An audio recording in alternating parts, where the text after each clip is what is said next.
Al, I guess no surprises, but it must be pretty nice to have the skipper name next to you for another year. Yeah, for me it's always an honour, to go out there and lead the club. Especially being the Brumbies, the club who first gave me my opportunity to live my dream in, playing professional rugby, Super Rugby, and then getting the opportunity then to represent the Wallabies. So for me to be the skipper again, it's always an honour. How has it changed since that first season? I think there's plenty of growth. You definitely learn a lot being a leader. Probably more so how I want to lead and the different changes that that I make throughout the year, but also how much you lean on the other boys as well. I think I'm just so grateful that I've got a strong leadership group, behind me, and who also take a lot of the weight and who also help push standards on the field. So they've been massive for me throughout my whole growth and throughout my whole pathway as a leader. And those are the boys who I'll continue to lean on. There's a bit of a sense, I guess, that 2025 could be the year where some players go overseas or try something new potentially. Does it feel like this is a really good chance for this team to do the elusive and lift that trophy before things might change up a bit? Yeah, for sure. And this time of the year, you're always coming in and you're setting those goals. And I think for us, it's always trying to find the little 1 or 2% because we've been so close over the last 3 years, but we're still falling short. So for us, it's been a massive shift in pre-season. The boys have been training really hard, and I think off the back of last year, we've got about 30 players, who have come back and who have experienced over the last few years. So for us to retain 30 players is massive for us. So we don't have to change everything. We just only have to add a little bits and pieces that in the program, on the field, off the field, which we believe will take us that step forward. How hard is it to find that 3-4%? Oh, I think it's easier, to highlight everything, But I think we also got to understand that we've made the semi-final, so there's not too much that we're doing wrong, So there's a whole large part of the program, that is giving us every opportunity to be there, be a quality, consistent side, So, but again, there is that 1 or 2% that we're missing. So, I think for us it was important to highlight all the good stuff that we've been doing over the last 3 years, but also to understand the little shifts that we need to make. Can you talk us through pre-season camp that you guys had down at Jarvis? First time I think Brumbies have been down there as a squad since 2011 to do something like that. What did you do and what did you get out of it?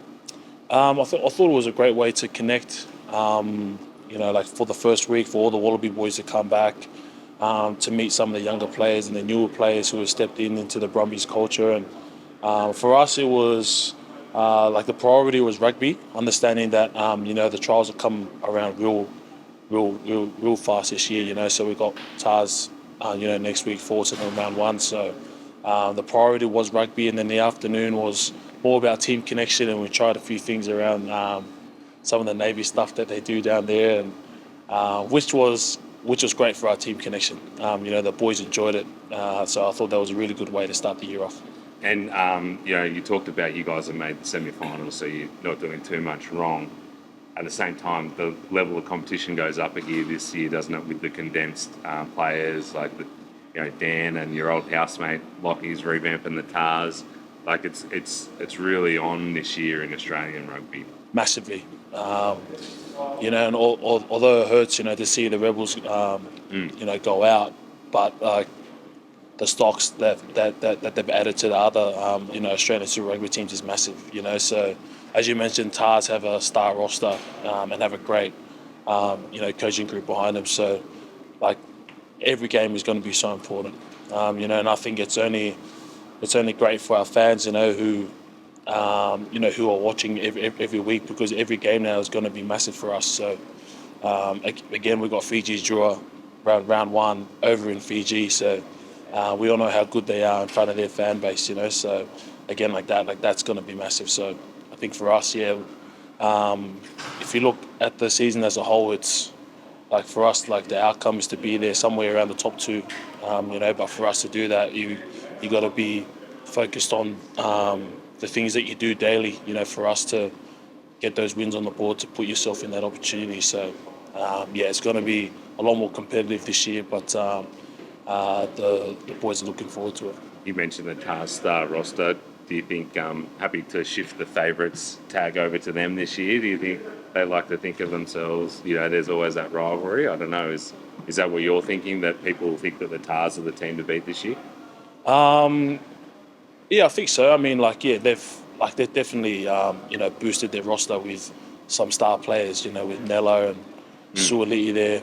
And I've just named a couple there, so they've got guys that they've added in the younger ranks, who are just as competitive, so when you have that depth in the team, it's just good for them in terms of their preparation, so I think the most important part is the coaches that they've got now, so we all know how good they are, Dan McKellar and Palms as well, so I think they're going to be great for them. Again, for us, like that rivalry is always there. Probably a little bit more into it now, which I know the boys are looking forward to first the trial next week in Barrow and just to get a look at their new side and see what they're like. And Caitlin mentioned as well, like we've already this year, there's always a little bit of contract talk. You're sort of at the other end of the spectrum, had yourself locked up for a little while now, I think, to the end of next year or end of 2027. 2027. Obviously Hoops is gone. There's talk around some other guys as well. What's your message to guys who are, being wooed by overseas teams, to try and get them to stay here, sort of thing?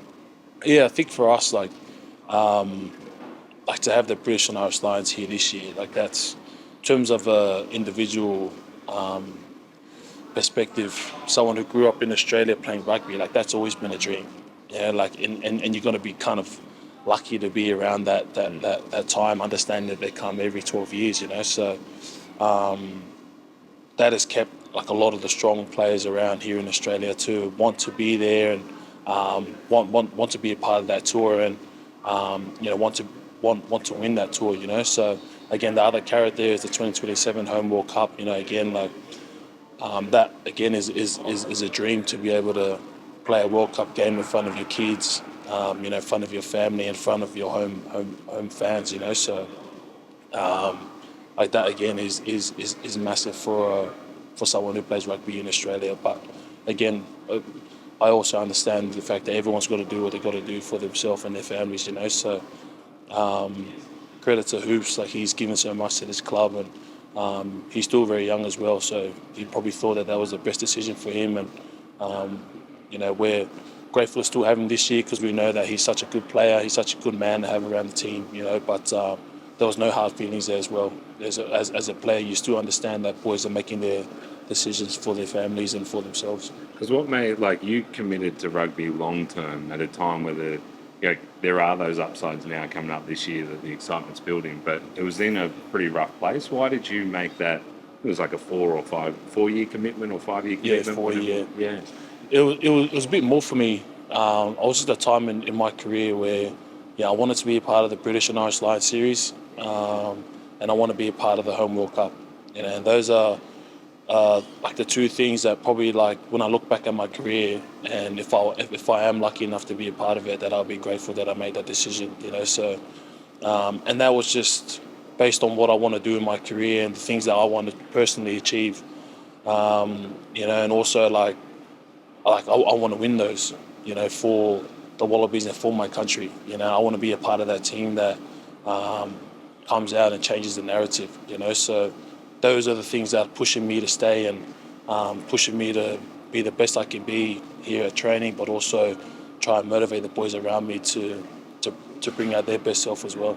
And one last one from me. I was just going to ask about, there's been a lot of talk about Joe's future as well. Obviously, great start for you guys in the Wallabies under him.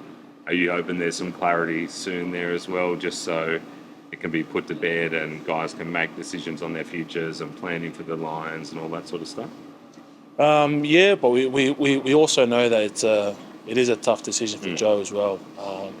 Understanding that he wants to prioritise his family, which is also completely understandable. He's done great things for us, in such a short time. So we've got all eyes are set in terms of from a Wallabies perspective. It's all on the British and Irish Lions, and then throughout the remaining tests throughout the year. So what happens after that will come. But So we're just looking at this year. Do you know if you got any workload management, like how World Cup years previously there's been rest games or anything? Do you know? If No, I'm not too sure about that. Depending on age, I think, see if you can get through. Love it. Sweet. Thanks, Al. Thank you.